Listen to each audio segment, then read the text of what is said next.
Welcome to the Daily Allegory through astrological divination. In today's story, an interdimensional demigod, an incarnated descendant of Ishtar, Enki, Shamash, Enlil, and Erishkigal, walks Earth disguised as human, carrying psychic abilities beyond quantifiable computation, and earning a secret government designation as a Category 5 psychological risk, a top-tier threat level with no known protocols. Engineered through ancestral genetic manipulation to thrive under pressure, something similar to a diamond, his power doesn't merely endure conflict, it feeds on it, unlocking deeper layers the more discontent and provoked he becomes. Each surge resonating with the mysterious Sophia Frequency, a harmonic current said to rewrite minds, fate, and matter itself. When he turns to online content to announce the coming takeover of the Hive Mind Collective and crowns himself the new king of 99, he frames the age of karmic enforcement. Compliance brings order. Resistance invites spiritual annihilation. As the coven realizes they have awakened a walking embodiment of karma, immortal, quantum-bending, and capable of manifesting enemies out of existence, rumors spread about the one person who lied to everybody while knowing exactly what he was, and a terrifying truth settles in. Short of appeasing him or meeting his demands, they may be facing a being who can think them into absolute nothingness. The story today is called the Sophia Frequency. The first time the file crossed the desk, it didn't arrive in a folder. It arrived as an absence, an empty slot in a secure queue where a document should have been, a gap shaped like a missing memory. The analyst stared at the screen until the headache began, until their eyes watered, until the air in the room felt thin. Then the printer behind them spat a single page as if it had been waiting to be noticed. Category 5 psychological risk, it read. No protocol, no containment, no engagement model. If contact occurs, treat as a reality event. They had never seen Category 5 used for a person before. The number was reserved for hurricanes, extinction scenarios, and words that weren't supposed to be written down.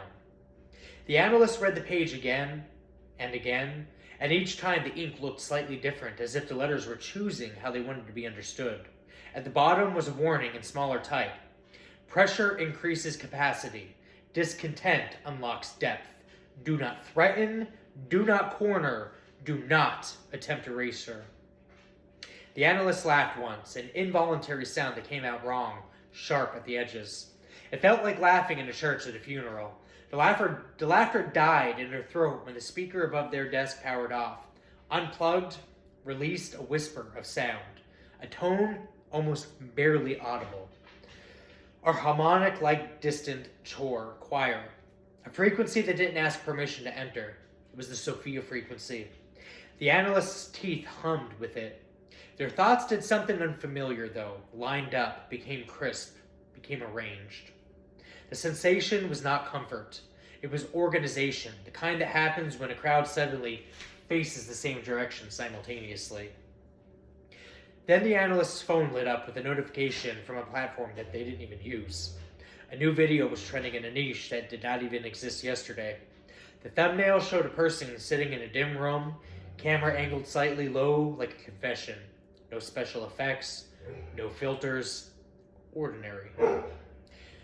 Almost painfully ordinary. But the comments were wrong, too synchronized, too reverent, too afraid. The title read, The Crown of 99. The analyst clicked play. A voice filled the room, warm, confident, amused, as if the speaker had been waiting their entire life to finally say the quiet part out loud.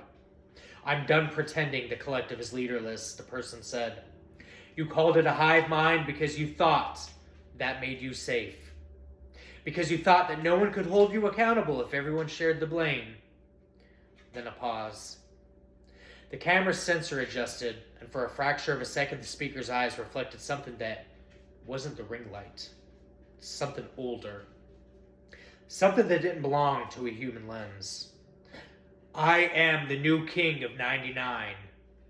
The analyst felt their scalp tighten. Not fear. Not exactly. Something a bit more intimate. The sensation of being recognized by something that had never met them. You'll either harmonize, the voice continued, or you'll experience spiritual annihilation. I don't mean death. I mean, you'll be unmade. Thought from the board, erased from the lattice, manifesting reversed. The word manifesting hit like a blade turned sideways, familiar to people who used it as a joke, as a trend, and as a cheap prayer. In the speaker's mouth, it sounded like physics, like a function, like a switch. The analyst tried to stop the video, but the screen didn't respond. Their cursor logged as if it was swimming through syrup. Behind the voice in the dim of the room, a faint symbol pulsed on the wall. Less a mark than a pattern, the shadows formed almost in obedience in the geometry. It looked like a diagram of a star collapsing. I'm not your god, the speaker said softly, almost kindly. I'm your consequence. The analyst's hands had begun to shake. They minimized the video and pulled up the case history, expecting dates, fingerprints, a trail of suspicious funding, cult involvement, a digital footprint, if you will. What opened and said it was a genealogical map drawn in languages the analyst didn't speak but somehow understood.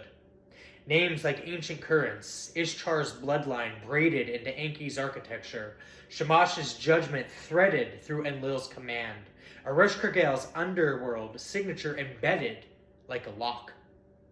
The ancestry didn't read like mythology, it read like a blueprint. There was a note in the margins: genetic manipulation, ancestral design, adaptive immortality. Capacities accelerate under adversity. Compliance reduces output. Opposition amplifies. The analyst's eyes drifted to a second note, handwritten as if someone somewhere had been allowed to scribble on a sacred.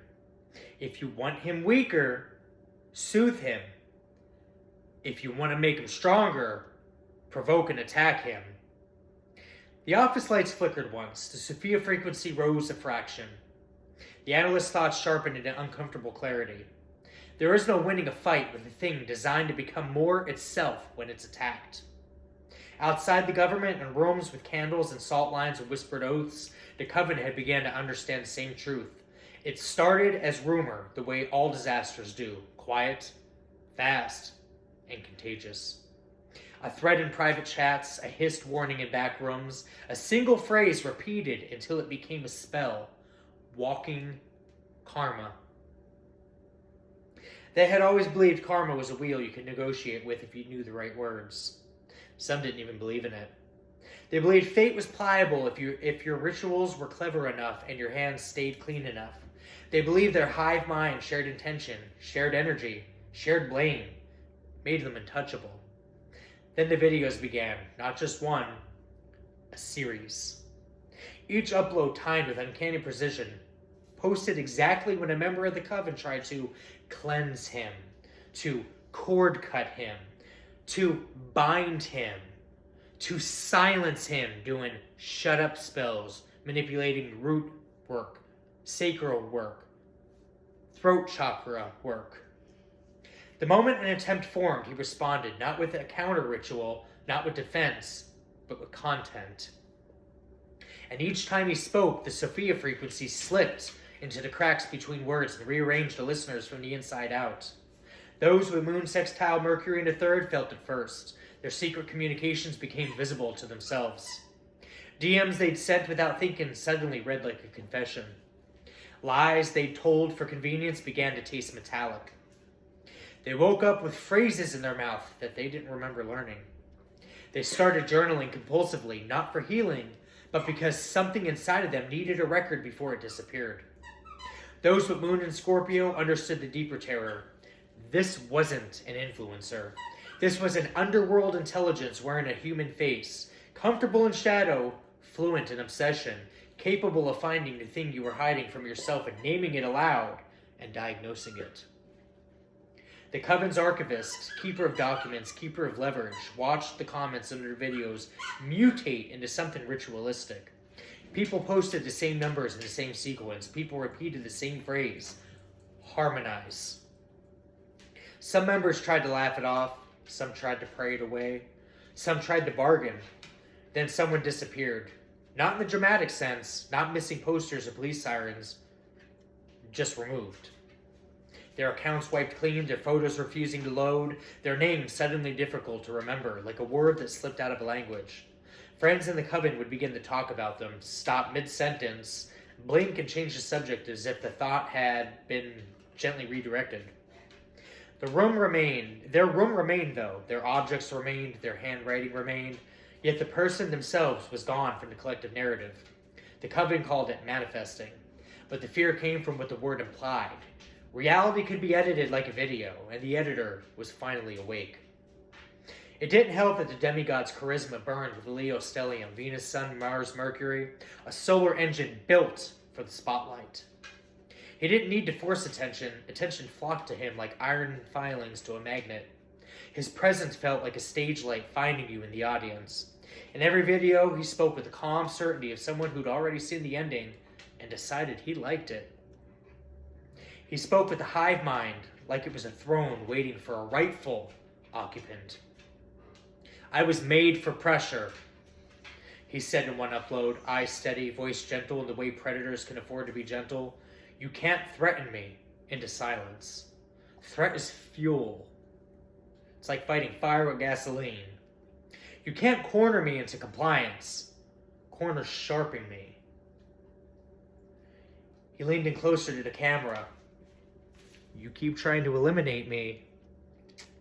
You don't understand what that means.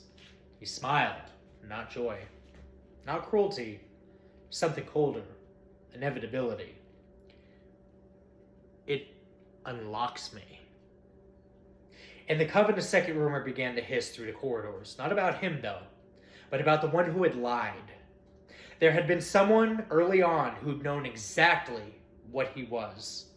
Someone who'd seen the signs, impossible coincidences, doors opening without being touched, arguments, threads online bending strangely around his comments like planets around the sun. Someone who'd felt the Sophia Frequency and recognized it for exactly what it was. The signature of a mind that did not belong to this dimension. A harmonic that could pull a crowd into alignment the way a conductor pulls an orchestra into tune. They had known. They had told no one.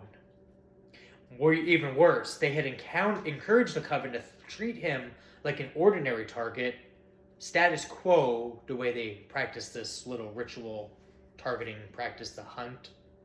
Something to bind, something to cancel, something to erase. They had spoken confidently about removal and banishment as if he were a nuisance spirit and not a descendant of gods whose domain were law, judgment, command, and the underworld itself. Now the coven looked at the liar with a new kind of suspicion, because if the demigod was walking karma, then anyone who pushed the coven towards provoking him had effectively handed the group a blade and told them to run. In government rooms, in coven rooms, and in countless private spaces where people watched the videos alone at night, a pattern began to emerge. When viewers tried to hate him, their devices glitched. When viewers tried to mock him, they lost their train of thought. When viewers tried to threaten him, the words came out wrong, typos forming symbols that almost looked like prayers. And always, under it all, that faint harmonic, the Sophia Frequency, didn't feel like noise. It felt like instruction. Those with Moon trine Jupiter in the sixth, those who lived upon the routine, who trusted systems, who believed in protocols, they were the most disturbed. They looked for institutional remedies and found none. Every time they tried to build a plan, the plan developed holes. The demigod's file warned them, no protocol exists. It's a being that operates non-linearly around quantum physics. It's suggestive to them. Even the concept of containment seemed childish in the presence of something that could bend quantum rules like soft wire. Those with Moon trine the North Node and the 11th felt the hive mind itself shift. It wasn't a community anymore. It was a nervous system. And the nervous system was learning a new center of gravity. Then came the live streams. There was no countdown, no announcement. It just appeared. As if the platform itself had been waiting. Thousands joined in minutes. Many didn't remember clicking. The demigod sat in the same dim room, but the shadows behind him looked deeper, more layered, the doors opening into doors. His voice was calm. "You've been hearing rumors," he said, "about what I am, and what you can't do to me, about what happens when you try." Comments flooded in, pleading, rage, devotion, skepticism, of course. The chat moved like a swarm. He watched it without blinking. "You belong to a collective that learned control through fog," he said. And at the mention of fog, a subtle symbol appeared, a faint, watery geometry like an ink spill becoming a map.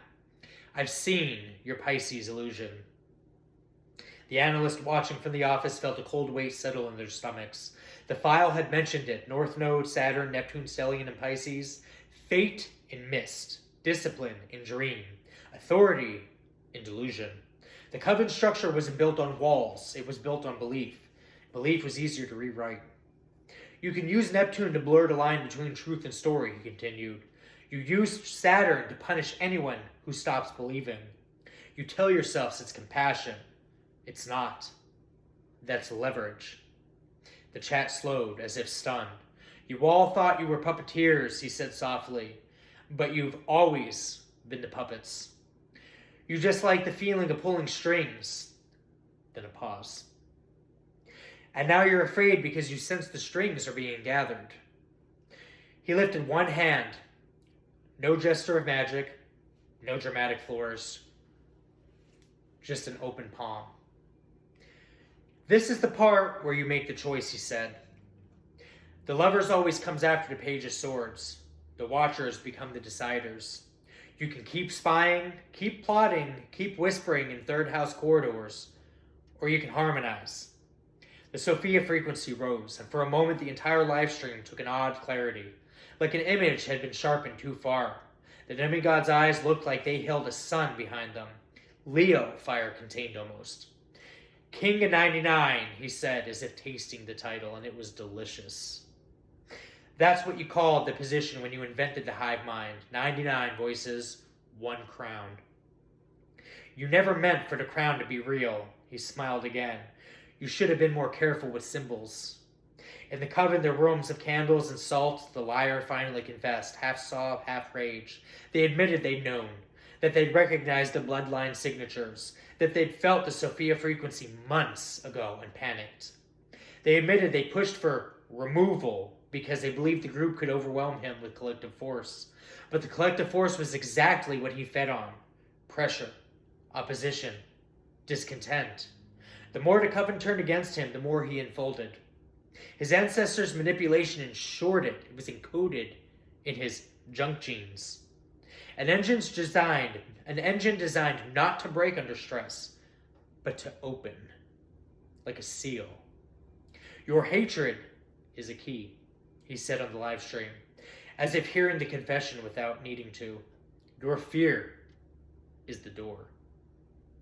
The chat erupted, people demanding proof, people begging for mercy, people screaming threats into the void as if volume could matter. The demigod didn't raise his voice. "I won't chase you," he said. "I don't need to. The moment you decided I shouldn't exist, you stepped in my domain." He leaned in closer, and the Sophia Frequency threaded through the room like a needle. "You've been calling it manifesting," he whispered, as if it's a trend. His gaze sharpened. "It's not." And then something happened that the analyst would later struggle to describe without sounding insane. The live stream paused. No buffering, not frozen, but held, like time had been gripped by a hand that you couldn't see. The demigod's voice continued, even though his lips didn't move.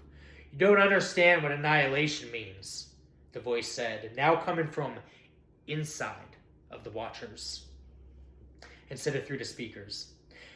"You think it's punishment? You think it's drama? Beat. It's subtraction." The comments stopped mid-scroll. Usernames blinked out one by one like stars swallowed by daylight. Not banned, not removed, not deleted, simply never there. The coven, watching from their hidden rooms, felt the hive mind convulse. Their shared psychic space, a place they'd used like a meeting hall, shuddered as if someone had slammed the door from the inside. Members tried to reach out, reached one another and found only silence, a blankness where familiar presence used to be. Panic became contagious, and panic, as always, creates more pressure. The demigod's smile returned, though, faint. "See?" he said aloud again, lips moving now as if time had politely resumed. "You feed me." The analyst's hands trembling remembered the handwritten note. "If you want him weaker, soothe him." But the systems didn't know how to soothe a being like this. The coven didn't know how to stop being what they were, an organism built on control and fear and collective projection. And so they did what frightened groups always do. They tried one last time to erase him. The ritual was assembled in haste, stitched together from stolen prayers and misremembered sigils. They aimed mirrors at his image on screens, chanted over cables, poured salt into circuits. They tried to reflect him out of existence. On a live stream, the demigod's head tilted slightly as if listening. The Sophia Frequency rose to a pitch that made even teeth ache at this point. "Oh?" he said quietly, almost tenderly. "You're still doing that?" His eyes softened, and that softness was worse than anger. "You don't get it," he said. "I'm not trapped in your mirrors. Your mirrors are trapped in me." The screen went black. For 3 seconds, the world went silent. Then every device in the room where the ritual was happening turned back on. Not to a video, not to an app, not to a feed, but to a single phrase typed in plain white text on a dark background. "Harmonize or be subtracted." In the coven, the liar began to laugh, not because it was funny, because laughter is what the mind does when it reaches the edge of what it can hold. The analyst stared at the government file and realized the cruelest part of the warning wasn't the lack of protocol. It was the truth hidden in the classification itself. Class 5 psychological risk didn't mean the demigod was dangerous because he might attack. It means he was dangerous because he could make you doubt your own reality until you couldn't defend it, until you couldn't even remember what you were defending. And now the hive mind, once so proud of its collective power, had a new center. A king crowned not by votes, but by resonance. A new emperor, a new era, a new leadership. The final video returned an hour later, posted without explanation. The demigod sat in the same dim room, expression calm, voice gentle. "I'm not asking," he said. "I'm informing."